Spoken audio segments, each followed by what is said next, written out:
Cheese goes great with anything. When you think of a specialty cheese, sometimes you're scared of really stinky or moldy or really intense flavored cheeses. Gouda is just like a super creamy cheese that goes well with really anything. Gouda is a very approachable cheese. So you can have a young Gouda and then you can have an aged Gouda like our Rembrandt 12-month. And then you start to get more sophisticated taste. You need something to pair with a whiskey or wine. Cheese is always the perfect companion.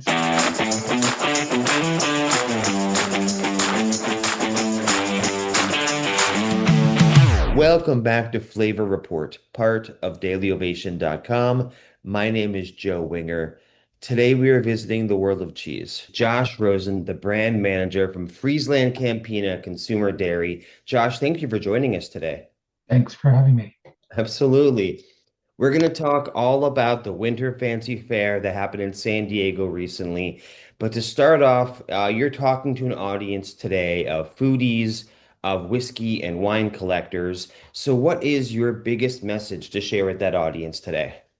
So, foodies and whiskey wine collectors, cheese goes great with anything. So, whether you're into special dishes or cheese platters or charcuterie boards, or you need something to pair with a whiskey or wine, cheese is always the perfect companion. So, I encourage people to go out to their retailers and shop the specialty cheese set where you can find interesting cheeses, especially Gouda, which is what we're great at making. But there's a lot to discover in specialty cheese. That's outstanding. And yeah, I really do appreciate we were sent a few samples and they're outstanding. And I know we're going to get into all that now. But back in San Diego at the Winter Fancy Fair that's now over, what is the biggest message? What's the biggest message you want the buyers and customers to receive from that event? So first of all, trade shows like the Winter Fancy Fair we use as a platform to connect with our customers, which is mostly retail buyers, to show them what's new in our portfolio, remind them of the portfolio that we have, and just meet new people. So we use the show as sort of that first impression and sample the cheese there, so people have a chance if they've never tasted our cheese before, they'll taste it there. And really just have discussions about cheese. How many times do you say the word cheese on an average day? What Oh, do you think? it's a lot, more than I could count for sure. Fair enough, fair enough. So one of the cheeses that was sampled quite a bit and shown off quite a bit at the event is the Gayo Azul. Can we talk about consumer expectations? But the biggest thing is, let's talk about the flavor of this incredible cheese. So Gayo Azul is one of our flagship brands. It's a brand that was developed with a Dutch heritage. So when settlers came across the Atlantic, they first hit the Caribbean and they brought cheese with them. So the Dutch cheeses became very popular within those Hispanic islands, Hispanic Caribbean islands. And ever since then, Dutch cheese has grown within the Hispanic community. So that gave us an opportunity about 60, 70 years ago to create a brand called Gayo Azul, which is a Dutch cheese with Hispanic influence. And so our typical cheeses are Gouda and Edam. Edam is a very popular cheese within the Hispanic community. But now we also expanded to like Mexican type cheeses like cotija, queso blanco, queso fresco. A lot of all the cheeses within the brand are great for cooking. So making salads and topping it with cotija or tacos, um, really any sort of dish, you can use our cheese for. They're all creamy, they melt well. Um, they add a little salt, like cotija is a saltier cheese, so you put that on the taco and it adds a little salt flavor and savory taste. So yeah, gallo azul is very popular, especially in the southeast for us, in the So, you know, Florida market. Yeah. so a second ago you mentioned different ways to use it in the cooking, in your kitchen, and we're going to go a little deeper into that. Clearly, most wine collectors out there in our audience, we're fans of Europe already, right? A lot of mixology. Now we're getting new whiskeys, especially out of Europe. When it comes to European cheeses, though, and American cooking, Can you share with us something that the average home cook might not realize, just how helpful European cheeses can be in the kitchen? Yeah, so we're seeing like a shift from regular single-purpose ingredients towards one that can work for multiple occasions. So our cheeses can come in and they're very versatile and adaptable, and you can use them as something as simple on a charcuterie board and not touch the cheese, or you can use it in any type of meal, whether you're making a pasta or mac and cheese. We have a cheese called Parano, which is a Gouda-meets-Parmesan. So it's a sort of a Dutch Italian cheese. And that goes great in pasta or Italian dishes if you're cooking at home. And they can also be used as a snack. So the flexibility that we have, I think, aligns with consumers and the way that they're cooking at home for themselves or their families, and adding premium ingredients to their meals. That's wonderful. You mentioned charcuterie, and that's exactly how we enjoyed your cheese just a few days ago. Is I just put out a nice large tray of all the different samples you sent over, and I just wanted to hear feedback from people. And as I was telling you before we started recording today, everyone, like usually on a tray, we all kind of have our favorites. You're gonna taste a little bit of everything. You go, oh, that's the one for me. That's the one I love. And I can't tell you how surprising it is, how much it was frustrating that no one had just one favorite. There were so many delicious bites on that tray. So I love the fact that usually there is a favorite, and today everyone is a favorite. What is it about the brands that you think make it so delicious and so well paired with wine? So FrieslandCampina is the largest producer of Gouda in the world. Um, so we have that expertise and history of making Gouda cheese. So the company's been around for over 150 years now. So with that comes changes to recipes and just really becoming the expert on Gouda. And Gouda is just like a super creamy cheese that goes well with really anything. It's when you think of a specialty cheese, sometimes you're scared of, or a consumer could be scared of something that's really stinky or moldy, or you get these really intense flavored cheeses. Gouda, people may not know as well, but it's a very approachable cheese. So you can have a young Gouda, which is very creamy, and then you can have an aged Gouda like our Rembrandt 12-month, and then you start to get more sophisticated taste and crystallization in the cheese that adds texture and really goes well with a nice wine. We're here today talking with Josh Rosen, the brand manager of Campina Consumer Dairy. Josh, we're talking about with the products, there's a sustainability that's really important that I guess was brought up at the San Diego event. How are these cheeses embracing sustainability? So FrieslandCampina is a farmer-owned cooperative, and one of our biggest initiatives is sustainability. The Dutch are known for being ahead of the world in sustainable practices. So we have a program called Nourishing a Better Planet, where we focus on improving the farmer livelihoods, reducing environmental impact, and ensuring responsible sourcing. For consumers and retailers, it translates to getting these award-winning cheeses that are produced with attention to the climate impact, which is very important to consumers today. Um, so we are doing everything that we can to get into like recyclable packaging, but with more focus for now on the environment and making it a better place for our children and their children to have a planet for us to live on and enjoy, and continue the eating great food. You mentioned the awards, and we're going to get to that now because so many of these cheeses are acclaimed. Can you walk us through some of the most recent awards they've won, as well as just awards for these cheeses you want us to know about? Yeah, it's the World Cheese Championship, which happens every 2 years and is coming up in a couple of months, is one of the most prestigious awards. And we are constantly taking home prizes and winning awards for a few different of our cheeses, including our Rembrandt and Vermeer recipes, which are aged Goudas. Our Parano cheese typically wins as well, and our Edam cheese as well wins. win some of these awards. And what that does for us is it just gives us another selling point for the cheese and a way to communicate to consumers that this is a cheese that won an award and you'll probably like it also. Just give it a taste and then I'm sure you'll enjoy it. And I think it gives assurance that we're using premium ingredients and it's a premium cheese.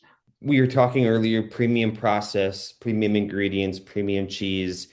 And I'm gonna guess when I think about food trends, let's talk about how these Dutch cheeses are playing into food trends and whether it involves any of the things you just said as far as ingredients and process goes. If you look at our labels, we have very few ingredients, usually milk, starter culture, and enzymes. And that's all used to make cheese. It's all natural products. Um, but we go through craftsmanship and modern innovation um, that just brings everything together and creates a very good tasting cheese. And we look at trends to see what flavors we can introduce to our cheese. For instance, Gayo Azul, we know spicy is been a trend for a couple of years now, but it still continues to stay hot. So we created a spicy cheese slice that we sell down in the southeast under the Gayo Azul brand, and it brings a little creaminess to like a grilled cheese, but also a little extra heat. I really enjoyed the spicy tone of it as well. It was kind of it wasn't too much. It was just enough. And I do have a bit of a sensitive palate. And so when I was eating it, I was like, oh, how hot's this gonna get? It was just where you want it to be. And so it was interesting how clearly after all these years of experimenting, you guys know exactly what your customer wants. And so it's a pretty special experience. Talking about from under a Dutch masterpiece, Rembrandt, what should we be looking forward to in the future with Rembrandt? So for Rembrandt, we recently changed the recipe to a PDO recipe. So the wine enthusiasts in this group might know what a PDO is. So it's basically Europe, the European Union has a standard of how food products are made. So when you think of champagne, champagne only comes from Champagne region of France. This is the same thing, but for Gouda cheese. So PDO is it comes from a specific region in the Netherlands where there's more salinity in the ocean, which blows onto the fields where the farms are and gives a little bit more of a characteristic taste for the Gouda, more caramel notes and the crystals that I mentioned before. There's a little crystallization that gives a little bit of a crunch in the cheese. Um, so we are very excited that this has rolled out last year and continues to sell well. Um, I think that PDO is also just something that shows that the product is authentic. So when you're shopping the specialty cheese set, you can buy a domestic made Gouda. Um, but then when you compare it to an authentic PDO cheese from the Netherlands, you could certainly taste the difference and see how much more flavorful it could be. But yeah, so we're continuing to look at different aging profiles. We currently have a 6 month aged Gouda, a 12-month aged Gouda. We have a 6 month aged goat Gouda, which is it's a Gouda, it's a goat cheese made in the style of a Gouda. So it's using goat's milk, so you don't get the farmy taste as you'd expect with a fresh goat's cheese. That's like a fresh, soft goat's cheese. So we're excited about those cheeses, and we're always looking to expand and bring some new products to the line. You mentioned the PDO so much, and our wine fans, our wine audience out there knows how incredibly important that label is, talking about the ingredients and the process and the style it creates. Sticking on that idea, Royal Hollandia, what are we should be expecting throughout 2026 for that brand? So Royal Hollandia is our everyday approachable brand. Uh, so you get your mild Goudas, so it's a young Goudas, which are very creamy and approachable cheese. Um, it's often like the way that we get consumers to try specialty cheese because of their affordability, accessibility, Um, so Gouda is one cheese. We have an Edam, which is similar to a Gouda. It has a little bit of a saltier taste, um, but it's also very, very good and mild and approachable. And then we have a cheese called Mazda, which is a Swiss style cheese, um, similar to some big brands that you may see out in the market. It just has a different name, so people don't quite know what it is, but it's named after a city in the Netherlands, and it's like a Swiss cheese, and I think people would love that. Um, and so yeah, this is a brand where we look to introduce flavors, and essentially we want them to the consumer will try the cheese, go for a Royal Hollandia if you've never had Gouda before, and then if you like it, then go to a Dutch masterpiece and try an aged Gouda, and you trade up in that sense and really get more sophisticated in the taste of the as you age the cheese. I got to tell you, Josh, I could start having weekly conversations about cheese. So I hope you come back soon because enjoying the flavor, enjoying understanding it, and also understanding the parallels and comparison between the wines we talk about so much and how many similarities there is. Mhm. So as we're wrapping up, we're here with Josh Rosen, the brand manager at Friesland Consumer Dairy. I warned you up front I'd ask you this question. Now that I've learned more about your cheese acumen, I'm even more curious. Whether you're a home chef or not, if you enjoy cooking, can you A, give us a cheese trivia or hint that's going to upgrade our cheese game at home? And then B, can you tell us your favorite meal when you're cooking or just eating? Favorite drink, favorite food? Can you share a little Sure, bit of yeah. you? So I do cook at home. I have two young children, so cooking is I'm not quite making the meals that I'd love to make there, and with time on not in my hand on my side. Um, but the girls enjoy cooking with me. I'm teaching them how to we make eggs and cheese, mix the cheese and the eggs and make bacon and stuff. So that's always fun to do. My favorite meal is chicken parmesan. So of course it has something with cheese in it. I love the crispiness of the chicken and the melting cheese. I especially like it when some of the cheese gets the little burnt edges on it. Um, yeah, I'd say that's my favorite meal. And I'm a beer drinker more so than wine. So having a nice IPA on the side is always welcome in my house. That's perfect. And as we wrap up, what can we be expecting from Friesland Campina in general for the rest of the year? Any other highlights we can tease? Yeah, so we're looking to maybe do some brand refreshes. So more coming maybe later this year that we're very excited about. And we did a lot of consumer studies, doing quantitative analysis, quantitative studies, focus groups, just trying to get a better understanding of who our consumers are and what they're looking for so that we can deliver on their demands. Perfect. And speaking of delivering, whether it's website or social media or all of the above, what are the best ways to keep in touch with Friesland Campina and all of your brands, all your cheeses, websites, social media, etc.? Yeah, you can check out FrieslandCampina.com. That has all the information about the company, like more of the corporate information. We are also on social media with Royal Hollandia, a Dutch masterpiece, and Gayo Azul. Um, so you can search for those on Instagram, Facebook, TikTok. We're constantly putting out new recipes. Um, so yeah, check it out and make comments and let us know what you're looking for. I love it. One last time, this is Josh Rosen, the brand manager from Friesland Campina Consumer Dairy. Josh, thank you so much for your time today. I really enjoyed learning more about the cheeses. Thanks, Joe. I'm happy to be here. I appreciate it.